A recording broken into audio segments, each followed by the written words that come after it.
میں نے چاچے رفاقت کو بھی نہیں بتایا اور خاموشی کے ساتھ گھر سے نکل آیا۔ چاچے کے مویشی خانے سے میں نے ایک سدھا ہوا چتکبرا گھوڑا لے لیا۔ دیہات کے کچے راستوں پہ جب تابڑ توڑ بارش برستی ہے تو سفر اور بھی مشکل ہو جاتا ہے۔ میں نے کئی دفعہ سائیکلوں اور موٹر سائیکلوں کو کیچڑ سے ایک دم جام ہوتے دیکھا ہے۔ گھوڑے وغیرہ کی سواری بھی از حد دشوار ہو جاتی ہے۔ رفتار پکڑنے کا تو کوئی سوال ہی نہیں ہوتا، بس ہر وقت اوندھے منہ گرنے کا خدشہ رہتا ہے۔ میرے سر اور چہرے کو ایک گرم چادر کے منڈاسے نے چھپایا ہوا تھا۔ پولیتھین کی ایک شیٹ میں نے برساتی کے طور پہ اوڑھ رکھی تھی۔ بھرا ہوا پستول بھی واٹر پروف کور میں لپیٹ کے قمیض کے نیچے لگایا ہوا تھا۔ پولیتھین شیٹ نے بارش کی بوچھاڑوں کا مقابلہ زیادہ دیر تک نہیں کیا۔ جلد ہی میں سر سے پاؤں تک یخ بستہ پانی سے شرابور ہو گیا اور دسمبر کی برفیلی ہوا ہڈیوں سے آر پار ہونے لگی۔ کھیت، کھلیان، درخت، گھروندے، سب کچھ پانی کی تاریک چادر میں چھپا ہوا تھا۔ بس جب بجلی چمکتی تھی، چند ساعتوں کے لیے اس تاریک چادر میں سے یہ سارے منظر اپنی جھلک دکھا دیتے تھے۔ کاچھو والی سے شام پور کا فاصلہ زیادہ تھا، لیکن میں نے اندرونی راستے استعمال کیے۔ کہیں کہیں کھیتوں کی پگڈنڈیوں پہ سے بھی گزرا اور تقریباً 1.5 گھنٹے میں شام پور کے نواح میں پہنچ گیا۔ میاں جی کا قبرستان اپنے بے شمار درختوں سمیت مسلسل برستی بارش میں خاموشی سے بھیگ رہا تھا۔ وہی قبرستان جس میں گڈی دفن تھی اور گڈی کی کہانی دفن تھی۔ میں اس قبرستان کے پاس سے ہو کے نکلا۔ مجھے لگا جیسے والی جی آج بھی گڈی کے قبر کے سرہانے چادر اوڑھے بیٹھے اور ندامت کے آنسو بہا رہے۔ راستے میں آنے والے تمام دیہات کی طرح شام پور بھی برفیلی بارش اور گہرے سناٹے کے نرغے میں تھا۔ میں سمینہ کے چاچے خاور کے گھر کے عین سامنے پہنچا۔ گلی میں تقریباً 1 فٹ پانی کھڑا تھا۔ گھر کی دیوار خاصی اونچی تھی اور اوپر کانچ کے ٹکڑے بھی لگائے گئے تھے، جن میں سے بیشتر اب گر چکے تھے۔ میں نے چاچا رفاقت کے چتکبرے گھوڑے کو دروازے کے ساتھ ہی ایک قلعے سے باندھا، پھر گھوڑے کو دیوار کے بالکل پاس کھڑا کر دیا اور اس کی پشت پہ 2-4 تھپکیاں دیں۔ ارد گرد کہیں کسی تنفس کے آثار نہیں تھے۔ میں گھوڑے کی پشت پہ کھڑا ہوا اور دیوار پھلانگ کے اندر چلا گیا۔ اندر کچھ ہلچل کے آثار نظر آئے۔ یوں محسوس ہوا کہ اہل خانہ میں سے کوئی جاگ رہا ہے۔ سمینہ کے چاچے کے بارے میں میری معلومات بالکل محدود تھی۔ مجھے صرف اتنا پتہ تھا کہ وہ اس گھر میں اپنی بیوی اور 2 بیٹوں کے ساتھ رہتا ہے۔ ایک بیٹا شادی شدہ تھا۔ مجھے ایک کمرے میں لالٹین کی مدھم روشنی بھی دکھائی دی۔ میں اس روشنی کی طرف گیا۔ کمرے کی کھڑکی شیشم کی پرانی لکڑی کی تھی اور رف سی بنی ہوئی تھی۔ میں نے کھڑکی کی ایک در سے آنکھ لگائی۔ کمرے کی چھت ٹپک رہی تھی اور پانی کی ایک بڑی پرانت میں بوندوں کی صورت پانی گر رہا تھا، لیکن یہ مسئلہ شاید صرف ایک گوشے میں ہی تھا۔ میری نظر دھوکہ نہیں کھا سکتی تھی، وہ سمینہ ہی تھی، اور اس حالت میں ایک مرد اس کے سامنے چارپائی پر دیوار سے ٹیک لگائے بیٹھا تھا۔ وہ 3-4 فٹ کے فاصلے پہ کھڑی اپنے کپڑے اتار رہی تھی۔ اس نے قمیص کا زیریں لباس اتار دیا تھا اور اس کا بالائی جسم اریاں ہو گیا تھا۔ میں نے کھڑکی سے نگاہ ہٹا لی۔ میرے دل کی دھڑکن بہت بڑھ گئی تھی۔ یہ میں کیا دیکھ رہا تھا؟ تو کیا سمینہ کے بارے میں میرے اندیشے درست تھے؟ میں چارپائی پہ بیٹھے شخص کا چہرہ نہیں دیکھ سکا تھا کیونکہ میری طرف اس کی پشت تھی۔ بہرحال میں اتنا کہہ سکتا تھا کہ وہ موکھل پاشا نہیں تھا۔ کچھ دیر بعد میں نے دوبارہ کھڑکی سے آنکھ لگائی۔ سمینہ نے دوسری قمیض پہن لی تھی۔ اس کی پنڈلیاں اور گھٹنے اب بھی اریاں تھے۔ وہ اپنی بھیگی قمیض کو نچوڑ کے کھونٹیوں پہ پھیلا رہی تھی۔ مرد بڑی عمر کا تھا۔ سمینہ نے اس سے کوئی بات بھی کی تھی۔ وہ بالکل نارمل نظر آ رہی تھی۔ میری آنکھیں جل اٹھیں۔ وہ غیر شادی شدہ تھی۔ راجووال میں بلقیس اس کے لیے کوئی اچھا لڑکا ڈھونڈ رہی تھی، اور یہاں وہ ایک پکی عمر کے شخص کے سامنے بے لباس ہو رہی تھی، اور وہ یہ سب کچھ کر رہی تھی تو پھر اور بھی بہت کچھ کر سکتی تھی۔ میرا اعصاب تن گئے، رگوں میں آگ بھڑک اٹھی۔ میں گھوم کے دروازے پہ آیا۔ دروازہ اندر سے بند تھا۔ اچھا آئی، اندر سے سمینہ کی کپکپاتی آواز ابھری۔ شاید وہ اپنی بقایا اریانی ڈھانپ رہی تھی۔ اس نے دروازہ کھولا۔ میں تیزی سے اندر داخل ہو گیا اور دروازے کو اندر سے کنڈی چڑھا دی۔ سمینہ کی آنکھیں حیرت سے کھلی رہ گئیں۔ کون؟ وہ ہکلائی۔ میں نے گرم چادر کا بھیگا ہوا منڈاسا اتار پھینکا۔ شاید اس نے چلانے کے لیے اپنا منہ کھولا، لیکن پھر دونوں ہی ہاتھوں سے ڈھانپ لیا۔ آپ یہاں؟ وہ سختہ زدہ انداز میں بولی۔ ہاں، بڑی تکلیف ہوئی ہے مجھے یہاں دیکھ کے، میں پھنکارا۔ وہ خشک ہونٹوں پہ زبان پھیر کے رہ گئی۔ تب میری نگاہ سامنے چارپائی پہ حیران بیٹھے شخص پر پڑی۔ ایک ہی مجھے لگا صورتحال بالکل ویسی نہیں ہے جیسی نظر آ رہی ہے۔ چارپائی پہ بیٹھا ہوا شخص نابینا تھا۔ وہ کوئی سائیں ٹائپ کا شخص تھا جس کے منہ سے رال بہہ رہی تھی۔ میں نے سائیں نما شخص کی طرف اشارہ کرتے ہوئے سمینہ سے پوچھا، کون ہے یہ؟ یہ میری چاچی کا چھوٹا بھائی ہے، سمینہ ہکلائی۔ خورشید نام ہے اس کا۔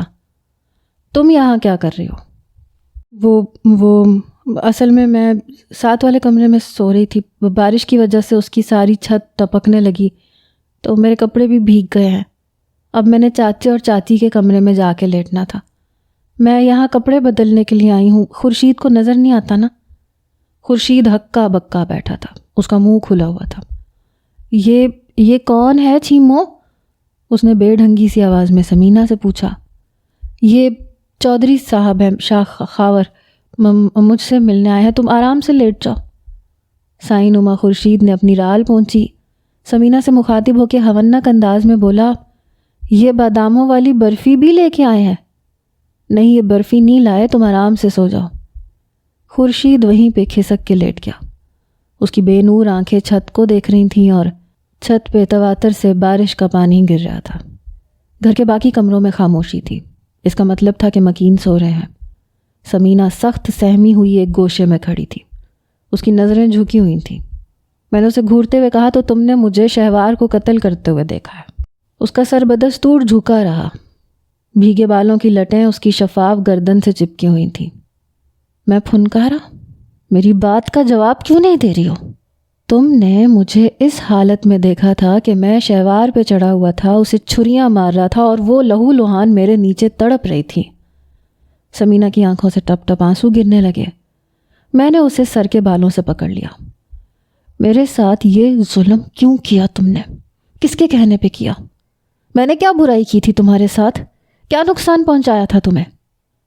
وہ پھر بھی کچھ نہیں بولی، بس جھکی نظروں کے ساتھ آنسو گراتی رہی۔ اس کا بھیگا بھیگا خشک جسم پتے کی طرح لرز رہا تھا۔ خورشید بالکل لا تعلق سا لیٹا تھا اور اپنی انگلیاں چاٹ رہا تھا۔ شاید ان پہ کوئی میٹھی چیز لگی ہوئی تھی۔ میں نے ایک بار پھر سمینہ کو جھنجھوڑا، تم بولتی کیوں نہیں ہو؟ وہ بے دم سی ہو کے بیٹھ گئی، آنکھوں پہ ہاتھ رکھ کے سسک پڑی۔ میں کیا کرتی؟ میں نے جو دیکھا تھا وہ بتانے پہ مجبور ہو گئی۔ میرے اعصاب چٹک گئے۔ میں نے سرسراتی آواز میں کہا، کیا بک رہی ہو؟ کیا دیکھا تھا تم نے؟ اس کے ہونٹ کپ کپا کے رہ گئے۔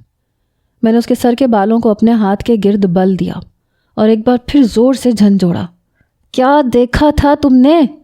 یہی کہ میں شہوار کو چھریاں مار مار کے لہو لہان کر رہا ہوں؟ میں نے یہ کب کہا ہے؟ میں نے تو بس وہی کہا تھا۔ وہ منمنائی۔ کیا کہا تھا؟ یہ کہ آپ کے ہاتھ میں چاقو تھا، آپ نے ووٹی جی کو… ہاں، کیا کیا تھا ووٹی جی کو؟ آپ بہت غصے میں تھے، آپ نے ووٹی جی کو پلنگ کے پیچھے گرا دیا تھا۔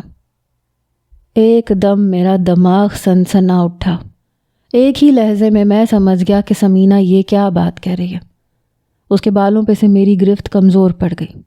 جب رات گئے میرے اور شہوار کے درمیان دوسری جھڑپ ہوئی تھی اور شہوار نے دیوار پہ سے خنجر اتارا تھا، اس نے خود کو زخمی کرنے کی خوب کوشش کی تھی۔ میں نے اس کی کوشش کو ناکام بنایا تھا اور اس کھینچا تانی میں ہم دونوں گر گئے تھے اور شہوار کا سر پلنگ کے پائے سے ٹکرایا تھا۔ سمینہ اسی واقعے کا ذکر کر رہی تھی اور یہ ایک ادھورا منظر تھا جسے شاید وہ پورا سمجھ بیٹھی تھی اور پولیس کے روبرو ایک نہایت سنگین بیان دے دیا تھا۔ میں نے اس کے سامنے ایک نواڑی کرسی پہ بیٹھتے ہوئے کہا، لیکن تم نے تو کہا ہے کہ تم نے مجھے شہوار پہ چھریاں چلاتے اور اسے خون میں لت پت ہوتے دیکھا ہے۔ نہیں جی، میں نے اس طرح کی کوئی بات نہیں کہی۔ تھانے دار صاحب نے بڑھا چڑھا کے لکھ دیا ہوگا۔ اللہ لوگ خورشید نے بستر پہ لیٹے لیٹے ہانک لگائی۔ اور جب آنا تو کلاس والے کی میٹھی برفی ضرور لے کے آنا، وہ مجھ سے مخاطب تھا۔ ہاں ہاں، لے کے آئیں گے۔